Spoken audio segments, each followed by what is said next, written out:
Hello guys, today i-review natin ng, hindi naman review, titikman lang natin mga pagkain sa pangalan itong Buffet 101 sa Clark, bagong bukas.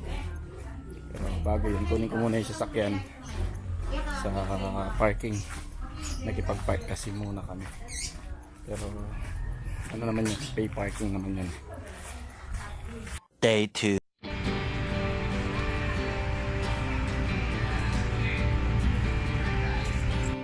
Nandito na tayo.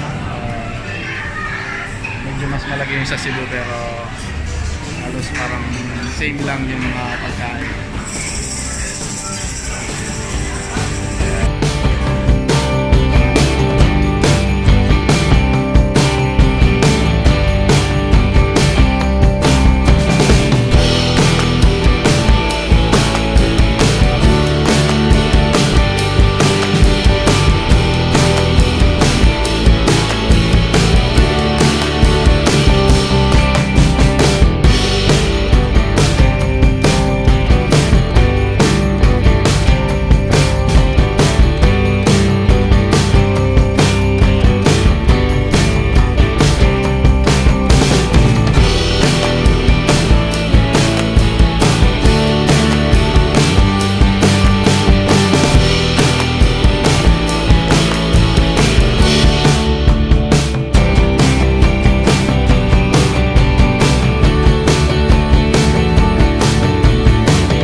Ginawa ko sa ngayon, sa ngayon.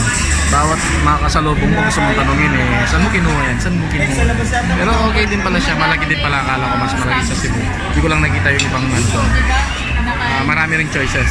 Halos same lang din sa, yun pa lang naman yung natatry ko, yung sa Cebu tsaka yung dito, hindi pa alam sa ibang stores. Pero sulit.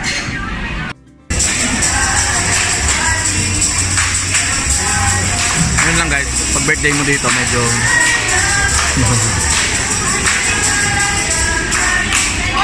may sayawan. And second round po guys. Yun lang, second round. Second round na kami. Ayun guys, tapos na kaming mamamon. Dalawang round lang ako at busog na. So sulit siya. Sulit na sulit. Sulit na sulit, di ba? Sulit kasi guys, libre lang